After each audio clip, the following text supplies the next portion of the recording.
عشقای شردک چطورید بچه ها؟ آقا امروز یه آموزشی آوردم خدا نگم براتون. آقا آموزش مود شب کال آف دیوتی رو براتون آوردم.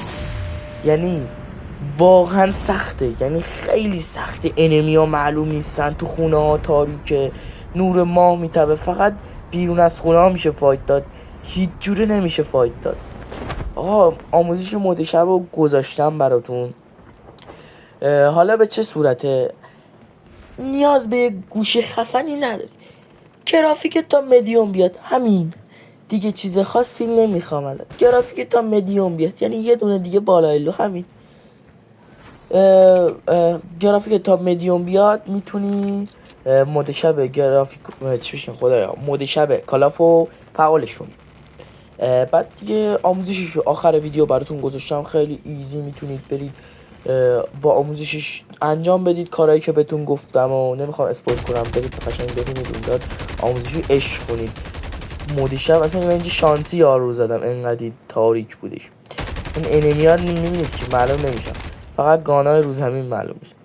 بعد اگه اینجا من لگم چون گیم بوستر رو نزدم، اگه میخوای شما هم لگ نشی حتما برو آموزش دانلود گیم بوستر رو و تنظیماتش رو ببین. ویدیوش داخل چنل هم هست، اونجا توضیح دادم همه چه شکلی گیم بوستر رو آن کنی و کالافت قشنگ در باشه، داستان چی بچید.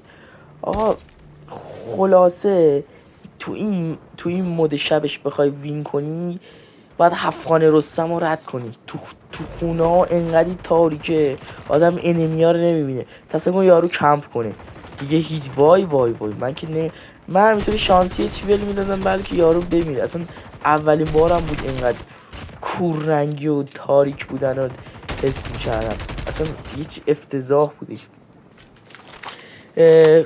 خدا وکیلی باحاله، ولی کوررنگی میگیری و دیگه گیم پلیت افتضاح عذاب در میاد، دیگه نمیتونی درست پلی بدی. اینجا من این انمی ساده رو نمیدونم چرا نمیتونم بزنمش، انقدر کورم به قرآن مجید نمیدیدمش، اصلا نمیدیدمش کجاست. زد پرپرم کرد. واقعا من پیشبش باحاله. خب زیاد وقت تو تلف کنم، ولی فقط بهتون بگم که برای اینکه بخواید میکروفون قطع شد، ببخشید.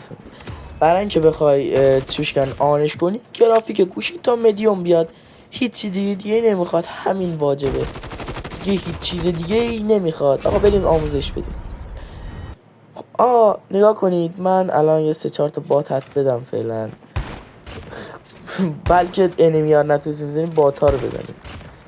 من نمیدونم چرا میس میدم، ولی خب من اینجا چون ویدیو به صورت وایس لایو نیست نمیتونم دقیق همه، ولی خب ما ازار بادکشی کنیم. کیرمو ورد از اتیچمنت کیرمو اشون نکن. اینجا لگ میزنم، گیم بوستر رو ندارم. اگه گیم بوستر بزنی اینقدر لگ نمیشه. من داخل شما برای اینکه بخواید آنش کنید باید برید داخل ستینگ. بعد حالا من اون دکمه بالا رو میزنم به حالت اولیه. آدیو ان گرافیک تا مدیوم بیاد. خب گرافیکت هم که تا مدیوم اومد، فریم ریتت هم لو باشه، هیچ اشکالی نداره. ما فقط میخوایم باز شه که قسمت کاستوم کالر رو بزنیم. همین دکمه زرده اینجاست، همین رو میخوایم. کاستوم کالر رو که بزنید، حالا من یه ذره اینجا لفتش شدم، کاستوم کالر رو بزنید خروج میکنید. یه همچین صفحه میاد، همچین تنظیماتی و اسکرین شات بگیرید. اسکرین شات که گرفتید برید بچینید، این ترکیب رنگ رو بچینید رو کالافتون. شب میشه، الان که صبح شد شب شد. هر وقت هم خواستید عوضش کنید، یه دکمه هست اون پایین، دکمه ریست، بزنی ریست میشه، صبح میشه.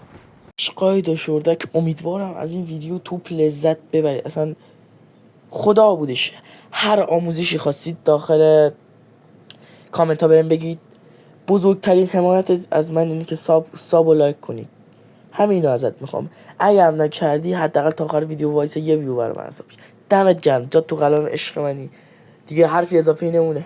بای بای.